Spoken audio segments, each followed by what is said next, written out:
Assembly ఎన్నికల ఫలితాలు parliament ఎన్నికల్లో పునరావృతం కాకుండా బీజేపీ జాగ్రత్త పడుతోంది. నేడు తెలంగాణకు కేంద్ర హోంమంత్రి అమిత్ షా రానున్నారు. మధ్యాహ్నం 1:25 శంషాబాద్ విమానాశ్రయానికి చేరుకుని నేరుగా నోవాటెల్కి వెళ్తారు. అక్కడ పార్టీ ముఖ్య నేతలతో సమావేశమవుతారు. తర్వాత చార్మినార్ భాగ్యలక్ష్మి అమ్మవారిని దర్శించుకుని పూజలు నిర్వహించనున్నారు. అనంతరం శ్లోక కన్వెన్షన్కు వెళ్లి సాయంత్రం 5:20 వరకు విస్తృత స్థాయి సమావేశంలో పాల్గొంటారు. పార్టీ ఎమ్మెల్యేలతో భేటీ అయిన తర్వాత సాయంత్రం 6 గంటలకు తిరిగి ఢిల్లీ వెళ్లనున్నారు. జనవరి 22న అయోధ్య రామాలయం ప్రారంభం కాబోతున్న నేపథ్యంలో ప్రభుత్వం కీలక నిర్ణయం తీసుకుంది. అయోధ్య రైల్వే స్టేషన్ పేరును అయోధ్య ధామ్గా మార్చింది. 22న జరగనున్న అయోధ్య రామయ్య ప్రాణప్రతిష్ఠ కార్యక్రమానికి ప్రధానమంత్రి నరేంద్ర మోడీ, ఉత్తరప్రదేశ్ సీఎం యోగి ఆదిత్యనాథ్ సహా 6,000 మందికి పైగా అతిథులు హాజరు కానున్నారు. తమిళ సినీ పరిశ్రమలో తీవ్ర విషాదం నెలకొంది.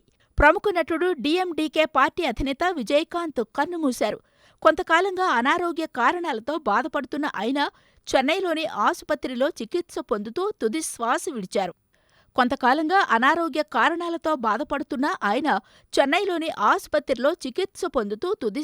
విడిచారు.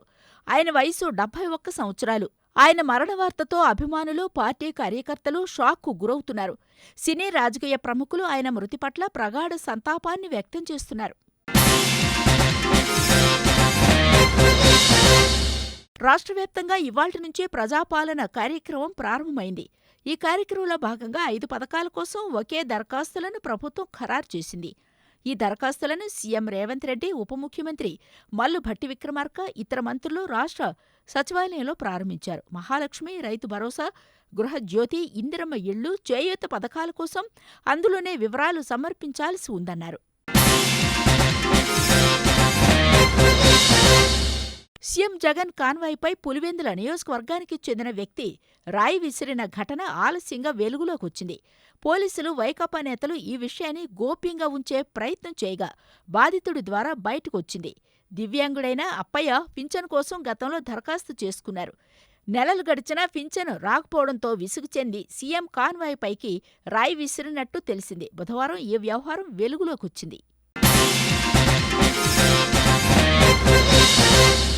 జనసేన అధ్యక్షుడు పవన్ కళ్యాణ్ నేటి నుంచి 3 రోజుల పాటు కాకినాడ జిల్లాలో పర్యటించనున్నారు.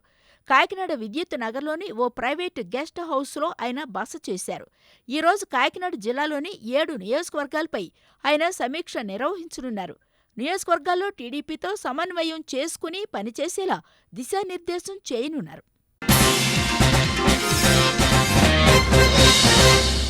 టీఎస్పీఎస్సీ కీలక నిర్ణయం తీసుకుంది. జనవరి 6, 7వ తేదీల్లో జరగాల్సిన గ్రూప్ 2 పరీక్షను వాయిదా వేసింది. పరీక్ష నిర్వహించనున్న తేదీలను తర్వాత ప్రకటిస్తామని తెలిపింది. దీంతో గ్రూప్ 2 పరీక్ష 3వసారి వాయిదా పడ్డట్టయింది. కాంగ్రెస్ పార్టీ అధికారంలోకి రావడం, టీఎస్పీఎస్సీ బోర్డు చైర్మన్, సభ్యులు రాజీనామాల నేపథ్యంలో 3వసారి గ్రూప్ 2 వాయిదా పడింది. నిజానికి 29, 30వ తేదీల్లోనే పరీక్ష నిర్వహించాల్సి ఉంది. కానీ పేపర్ లీకేజీ, ఇతర పోటీ పరీక్షలు ఉన్నాయంటూ అభ్యర్థులు ఆందోళన వ్యక్తం చేయడంతో అధికారులు వాయిదా నిర్ణయం తీసుకున్నారు.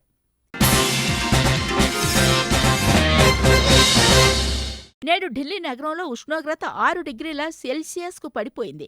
ఢిల్లీ, పంజాబ్, హర్యానా, చండీగఢ్లలో 31వ తేదీ వరకు పొగమంచు అతి తీవ్రంగా ఉండొచ్చని నగరవాసులకు డిసెంబర్ 31 తర్వాత కొంత ఉపశమనం వాతావరణ శాఖ పేర్కొంది.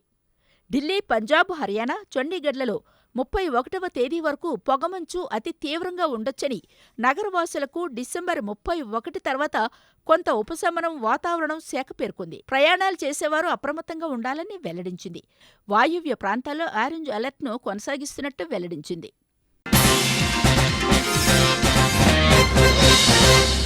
పసిడి ప్రియులకు భారీ షాక్ తగిలింది. దేశంలోని బులియన్ మార్కెట్లో బంగారం ధర పెరుగుదల కనిపిస్తోంది. ఈరోజు 22 క్యారెట్లు 10 గ్రాముల బంగారం ధర ₹100 పెరిగి 59,000 ఉండగా, 24 క్యారెట్ల బంగారం ధర ₹110 పెరిగి 24 క్యారెట్ల 10 గ్రాముల ధర 64,360 ఉంది.